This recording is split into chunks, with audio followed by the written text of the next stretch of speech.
Lenin कहे जाने वाले बाबू जगदेव प्रसाद को नमन करूंगा, जननायक कपूरी ठाकुर को नमन करूंगा, बाबू जगजीवन राम को, और नमन करूंगा मेरे आदर्श मेरे गुरु मान्यवर साहब श्री काशीराम को, जिन्होंने इस टूटे फूटे समाज में वो ताकत भर दी कि जिन्होंने अच्छे अच्छे को, जो अपने आप को बहुत बड़े तीरंदाज समझते थे, उनको भी बता दिया कि ये टूटा फूटा समाज भी सत्ता में बैठ सकता है और राज कर सकता है इस देश पे। तो बाबा साहब ने आपको वोट का अधिकार दिया, आपने वोट का अधिकार का कभी प्रयोग सही किया, कभी गलत किया, लेकिन जो भी किया उस सिर्फ उस आधार पे हम लोग ताकतवर नहीं हो सकते हैं। समझ रहे हैं? मैं जो बात कह रहा हूं नौजवान इसे बड़ी गौर से सुने। यहां कुछ माताएं हैं और मैंने बिहार में जो हाल देखे हैं कि बिहार में सबसे ज्यादा जो है गरीबी है। वो ऐसा नहीं कि बिहार में गरीबी के लिए कारण ये है कि बिहार में पैसा नहीं है, लेकिन सबसे बड़ा कारण ये है कि बिहार में माफियाओं का राज है, बिहार में गुंडों का राज है, बिहार में घोटाले वाली सरकार का राज है, लुटेरों का राज है। इन्होंने जानबूझकर बिहार की उस जनता को जिसकी वोट और एक राष्ट्रपति की वोट बराबर का अधिकार बाबा साहब ने जिसको दिया है, उनको आज तक वोट का सही प्रयोग करने नहीं दिया, जिसकी वजह से हमारे लोग सत्ता में नहीं आए। मैं जो बात कह रहा हूं गौर कीजिए। सबसे पहले काम ये करना है कि आप तमाम लोग तो जागे हुए हैं, ये जो नौजवान वहां ऊंचे पर खड़े हैं, आप सब लोग जागे हुए लोग हैं क्योंकि आप यहाँ हैं। मेरी बात पे गौर फरमाइए। आप जागे हुए लोग हैं और जो बाकी लोग हैं उनको जगाना है घर जाके आप लोगों को। समझ रहे हैं ना? जो और जागे हुए लोग हैं लेकिन अलग है, उनको एकजुट करना है और एकजुट करके उनको वोट की ताकत का एहसास कराना है। मान्यवर साहब काशीराम ये कहा करते थे कि जो कौम अन्याय अत्याचार खिलाफ आवाज नहीं उठाती वो लाशें उठाती है, और बिहार में जो अत्याचार हम पर होते हैं, जो हत्याएं हमारी की जाती है, जो नरसंहार हमारा किया जाता है, उसका कारण यही है कि हम अन्याय अत्याचार के खिलाफ आवाज तो उठा रहे हैं लेकिन एकजुट होकर नहीं उठा रहे हैं। अब मैं जो गौर करने की बात कह रहा हूं सुनिए। मान्यवर ने यह भी कहा कि वोट की सुरक्षा बहन बेटी के सम्मान की तरह करनी है। वोट कोई ऐसी चीज नहीं जिसको अभाव में, प्रभाव में, प्रलोभन में, जैसे भी कुर्सी कुमार जी ने दिया है, कुर्सी कुमार यहाँ रहते हैं नीतीश कुमार, वो ये कह रहे हैं किसी दलित की हत्या होगी तो हम उनके परिवार को, एक व्यक्ति को सरकारी नौकरी देंगे। सच सुनिए, सच क्या है?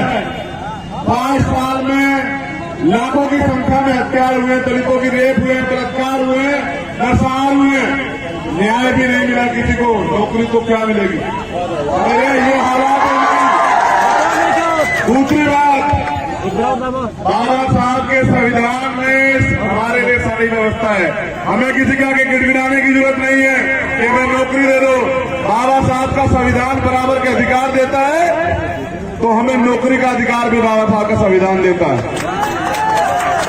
SC ST एक्ट समझते हैं ना, जिसके लिए 2 अप्रैल को सड़कों पे आए थे, हजारों लोगों ने जेल काटी, कई नौजवानों ने जान कुर्बान कर दी। वो SC ST एक्ट में प्रावधान है, गौर से सुन लेना मेरी बात को। उस SC ST एक्ट में प्रावधान है अगर किसी दलित की हत्या होगी तो उसके परिवार के एक व्यक्ति को रोजगार के लिए, उनकी जीवन को चलाने के लिए सरकारी नौकरी दी जाएगी, 18,000 रुपए जाने का भत्ता दिया जाएगा। लेकिन समझिए, क्योंकि सरकार आपकी नहीं है तो आज तक आपको दिया नहीं गया। जिस दिन आपके बच्चों की सरकार आएगी ना, आपके भाइयों की सरकार आएगी, किसी के औकात में भी दलित की हत्या कर दे, दलित की हत्या करने वाले की नीतीश साहब कह रहे हैं कि दलित की हत्या की जाएगी, नौकरी देंगे। हमने कहा कि जो दलित की हत्या करेगा उसकी चमड़ी उतार लेंगे। सरकार दलित यहाँ ढोल जानवर नहीं है। जब से बाबा साहब का संविधान आया है अधिकार है हमें, समझ रहे हैं। हम देर से बिहार पहुंचे, माफी चाहते हैं, लेकिन जब पहुंच गए तो वादा करते हैं कि हर एक घर में बाबा साहब अम्बेडकर का इतना मजबूत ताकतवर नौजवान बच्चा तैयार करेंगे, कैडर दे देकर अनुशासन सिखा दिखा के कि आने वाला समय यहाँ आजाद समाज पार्टी का होगा। बात याद रखना। ये जनता है, ये बनाती है, ये बिखार देती है। इन्होंने धोखा किया पिछली बार कहा। हम जानते हैं कि भारतीय संविधान को किससे खतरा है। आप तमाम लोग जानते हैं भारतीय संविधान को किससे खतरा है। किससे खतरा है? इस देश के दलित को किससे खतरा है? इस देश के मुसलमान को किससे खतरा है? इस देश के बैकवर्ड पिछड़े समाज के भाइयों को किससे खतरा है? सबको यहाँ आरएसएस से खतरा है, क्योंकि उसकी नजर में हम जानवर हैं। मैं बता देना चाहता हूं, क्योंकि हम संविधान को मानते हैं, वरना हमारे जूते में बहुत दम। ये बात मैं इसलिए कह रहा हूं कि आप अपने आप को अकेला ना समझे। पूरे देश का नौजवान आपके साथ खड़ा है। ईंट से ईंट बजा दी जाएगी अगर हमारे अधिकारों का छेड़खानी की जाएगी। अब ये एक और षड्यंत्र कर रहे हैं। 2 अप्रैल को आपकी ताकत के आगे सरकार को झुकना पड़ा, सुप्रीम कोर्ट को झुकना पड़ा, लेकिन अब इन्होंने एक और तैयारी की है। इन्हें लगा कि आरक्षण के बलबूते हुए पिछड़े वर्ग के लोग, दलित समाज के लोग आईएएस आईपीएस बन रहे हैं, ये कमिश्नर डॉक्टर इंजीनियर बन रहे हैं, तो किसी तरह से इनको कमजोर किया जाए। तो उन्होंने मन बना के क्या कर रहे, षड्यंत्र देखिए कि सरकारी डिपार्टमेंट खत्म कर रहे हैं। मैं पूछना चाहता हूं नीतीश कुमार से कि जब सरकारी डिपार्टमेंट नहीं रहेंगे तो तुम सरकारी नौकरी कहां पर दे दोगे? मैं झूठे लोगों बताना जरा मुझे। असल में ये हमें ठगना चाहते हैं, हर बार की तरह झांसा देके। इस बार इनके प्रलोभन में दलित समाज का व्यक्ति नहीं आने वाला। दलित समाज का व्यक्ति इनसे ज्यादा समझदार है, समझ रहे हैं? तो अब इन्होंने षड्यंत्र ये किया कि सरकारी डिपार्टमेंट खत्म कर देते हैं। इनका मालिक बैठ के माल दिल्ली से बेच भी रहा है, समझ रहे हैं? कल जो करोड़ों नौजवानों ने तैयारी की है, उनके परिवार के लोगों ने उनको पढ़ाया लिखाया ये सोच के कि इनको नौकरी मिलेगी, इनको रोजगार मिलेगा। जीडीपी माइनस में चल रही है, हालात बद से बदतर है। बेरोजगारी जो है 43 साल की चरम सीमा को छू रही है। ये बिहार में रोजगार नहीं देते। पलटू राम जी कहते हैं कि बिहार के नौजवान जाके कहीं और रोजगार करें। मैं पूछना चाहता हूं, बिहार का व्यक्ति पैदा तो बिहार में हुआ है, उसने संघर्ष तो बिहार के लेके आया है, उसने धूल भक्ति तो यहाँ की फाकी है। रोजगार वो बाहर जाके क्यों करेगा भाई? क्योंकि रोजगार आप देना नहीं चाहते। आप चाहते हैं हमारे लोग गरीब रहें और चंद पैसों में इनके आगे गुलामी करते रहे। लेकिन जहां तक मैं समझ पाया, आज का नौजवान गुलामी करने वाला बिल्कुल नहीं है। क्या गुलामी करने वाला है? मुझे दोनों हाथ उठा के बताओ, गुलामी करोगे क्या? गुलाम बनाने वालों को जवाब दोगे या नहीं दोगे?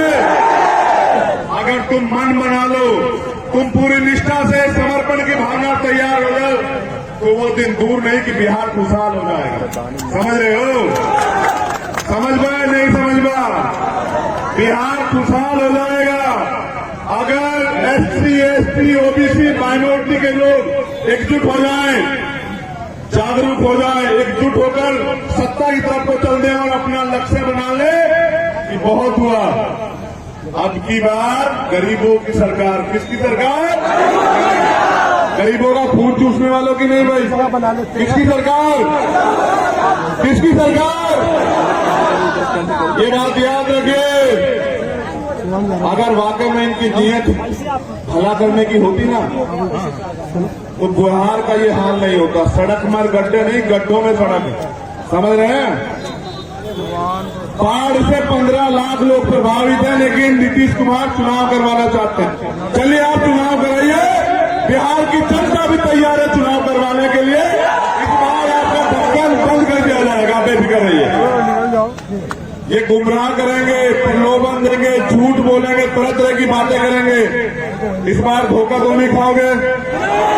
कौन हाथ उठा के बताओ, धोखा खाओगे या नहीं खाओगे?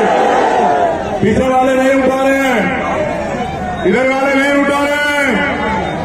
इधर वाले कब उठा रहे हैं? इस सरकार को कमल की सरकार को सत्ता से बेदखल करोगे नहीं करोगे बताओ? चलिए मुझे पूरा भरोसा है आप पे, लेकिन ये एक बात जान लीजिए,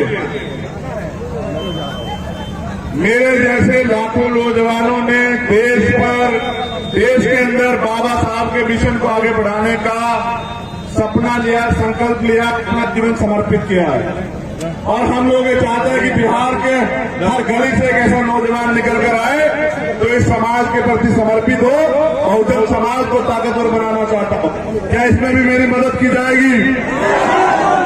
एक बात जानिए भाई, सुनिए, पैसे की राजनीति से आपका भला नहीं हो सकता, जान लीजिए।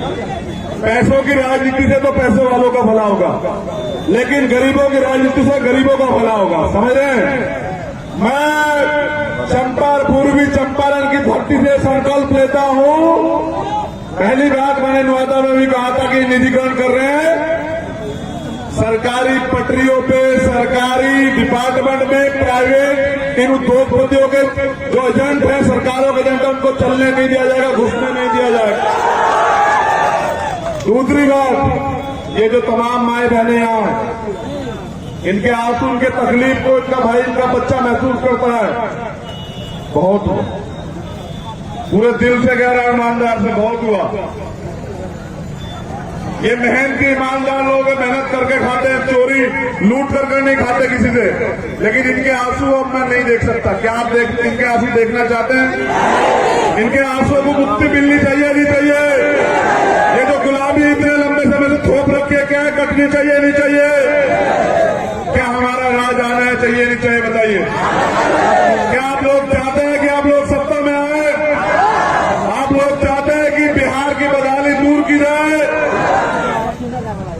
तो याद रखिए कि युवा, ये सारी सिर्फ युवाओं के लिए है कि संघर्षों के साए में घनघोर जवानी पलती है और इतिहास उधर झुक जाता है जिस ओर जवानी चलती है। आज बिहार के नौजवान, मैंने देखा क्या जोश है, क्या जुनून है, क्या क्रांति है बिहार के अंदर। मेरा सीना भी जो है गदगद हो जाता है कि मैं जब अपने लोगों में आता, ना धूल की परवाह, ना बरसात की परवाह, ना गर्मी की परवाह, मोटरसाइकिल पे पैदल झंडा अपने आप ऐसे उठाए मजबूती से। क्या जुनून है बिहार में। मैं बिहार को सलाम करता हूं, बिहार की धरती को सलाम करता हूं, लेकिन अब मेरी भी जिम्मेदारी बनती है कि बिहार के लिए कुछ किया जाए। बस मेरा मैसेज घर घर में दे दीजिए कि बहुत हुआ अत्याचार, अब की बार आपकी सरकार, गरीबों की सरकार, तैयार हो जाए तमाम लोग। मैं गारंटी देता हूं,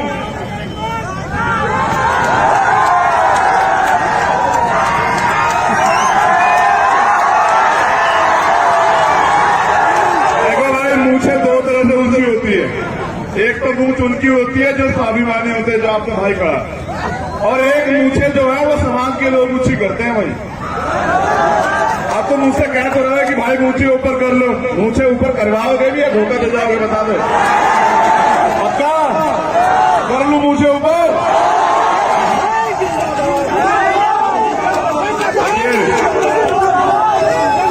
आखिरी बात कह रहा हूं, सुनिए। पूरे देश में भीम आर्मी के नौजवानों ने बिना किसी लालच के धरातल पर मेहनत की है। आप तमाम लोग जानते हैं, चाहे 2 अप्रैल का मामला हो या 23 फरवरी का भारत बंद, कभी भी दलितों पे अत्याचार हो, पिछड़ों पे अत्याचार हो, मुसलमानों को के साथ गैर बराबरी के कानून लेके आए जाए, भीम आर्मी के नौजवान डंडा और झंडा दोनों मजबूत करके सबसे आगे रहते हैं। मैं आपसे कहना चाहता हूं कि आपको इस लड़ाई को आगे बढ़ाना है। हम जितने सच्चे और ईमानदार हैं, हम लोगों ने अपने काम से साबित किया है। अब एक बार आप ताकत दे दीजिए तो जो लोग यहाँ ये कहते हैं कि हम दलितों को की मूछें नहीं रखने देंगे, घोड़ी नहीं चढ़ने देंगे, मैं उनको भी प्यार की भाषा में समझाता हूं, क्योंकि कानून को मानता हूं। अब आपके बाप का राज नहीं है, बाबा साहब का राज है।